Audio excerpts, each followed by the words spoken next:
Hi అండి, welcome to నా చిన్ని లోకం. ఈరోజైతే నేను మన గార్డెన్లో వచ్చిన పుట్లకాయలతో పుట్లకాయ పెరుగు పచ్చడి అయితే చేస్తున్నాను. దీనికి గాను ముందుగా స్టవ్ వెలిగించి ఒక చిన్న గిన్నెలో కొద్దిగా వాటర్ వేసి ఇలా పుట్లకాయలను రౌండ్గా కట్ చేసి కొద్దిగా బాయిల్ చేసుకోవాలి. ఇక్కడ ఒక బౌల్లో పెరుగునైతే తీసుకొని మనకు పెరుగు ఉండల్లా లేకుండా చక్కగా మిక్స్ అయ్యే విధంగా ఇలా మజ్జిగ కవ్వంతో రెడీ చేసి పెట్టుకోవాలి. ఇదైతే మనం వాటర్ ఎంత కావాలో మనం నచ్చిన విధంగా కలిపి అయితే మిక్స్ చేసి పెట్టుకోవాలి.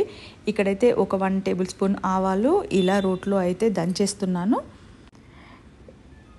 ఈ రెసిపీకి అయితే ఇది మెయిన్ ఇంగ్రీడియంట్, దీనివల్లే రుచి అయితే చాలా బాగుంటుంది. ఆవాలు పౌడర్గా చేసి పక్కన పెట్టేసుకొని ఇక్కడైతే పచ్చిమిర్చి ఇంకా ఉప్పు కలిపి మంచిగా పేస్ట్ లాగా చేసుకోవాలి. ఇది కొద్దిగా నలిగిన తర్వాత మనం ముందుగా పౌడర్ చేసుకున్న ఆవాల పౌడర్ని కూడా ఇందులో కలుపుకొని మళ్ళీ ఇంకా కొద్దిగా మెత్తగా రుబ్బుకోవాలి. దీన్ని పేస్ట్ లాగా చేసుకున్న తర్వాత ఇలా మనం పెరుగును కలిపి పెట్టుకున్నాం కదా, దీంట్లో అయితే మంచిగా కలిసేలాగా బాగా మిక్స్ చేసుకోవాలి. ఇక్కడ స్టవ్ వెలిగించుకొని ప్యాన్లోన కొద్దిగా ఆయిల్ మాత్రమే వేసాను. ఇందులో కాస్త ఆవాలు, జీలకర్ర, అలాగే ఎండుమిర్చి, పసుపు, కొద్దిగా కరివేపాకు, ఇంకా మనం ముందుగా ఉడికించి పెట్టుకున్న పొట్లకాయ ముక్కల్ని కూడా ఇందులో వేసుకొని మంచిగా కలుపుకోవాలి. ఇది మనం ముందుగానే బాయిల్ చేసాం కనుక కొద్దిగా ఆయిల్లో ఫ్రై అయితే సరిపోతుంది. ఇంకా దీంట్లో మనకు ఈ పీసెస్కి సరిపడా ఉప్పు కూడా కాస్త వేసుకొని చక్కగా మిక్స్ చేసుకోవాలి. ఇంకా ఇందులో మీరు కావాలనుకుంటే కనుక జీరా పౌడర్ ఇంకా ధనియాల పొడి కూడా వేసుకోవచ్చు. అల్లం ఫ్లేవర్ ఇష్టపడే వాళ్ళైతే మనం పచ్చిమిర్చి దంచేటప్పుడే అందులో చిన్న అల్లం ముక్క వేసి మనం పేస్ట్లా చేసుకొని వేసుకోవచ్చు.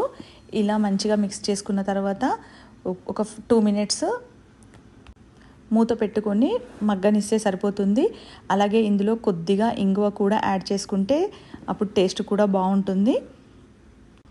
ఇప్పుడైతే ఇది మగ్గిపోయింది. ఇంతేనండి, సింపుల్గా 5 మినిట్స్లో మనం పొట్లకాయ పెరుగు పచ్చడి అయితే ప్రిపేర్ చేసుకోవచ్చు.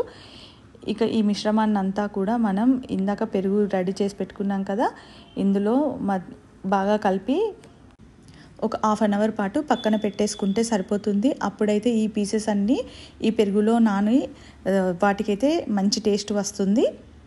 పొట్లకాయతో చేసే ఈ రెసిపీ అయితే ఆల్మోస్ట్ అందరికీ తెలిసే ఉంటుంది. ఎవరైనా తెలియని వారు ఉంటే కనుక తప్పకుండా ట్రై చేయండి, ఎందుకంటే ఇది హెల్త్కి కూడా చాలా మంచిది.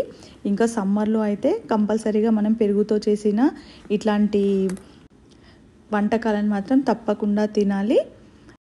ఇంకా కొన్ని ప్రాంతాల్లో వారైతే దీంట్లో సన్నగా తరిగి పెట్టుకున్న ఉల్లిపాయ ముక్కల్ని కూడా మిక్స్ చేస్తారు. ఉల్లిపాయ ఫ్లేవర్ ఇష్టపడే వాళ్ళైతే అట్లా కూడా కలుపుకోవచ్చు. ఎలా చేసినా సరే ఈ పొట్లకాయ పెరుగు పచ్చడి అయితే టేస్ట్ అయితే చాలా బాగుంటుంది. ఈ వీడియో కనుక నచ్చినట్టయితే like, share, subscribe. Thank you for watching.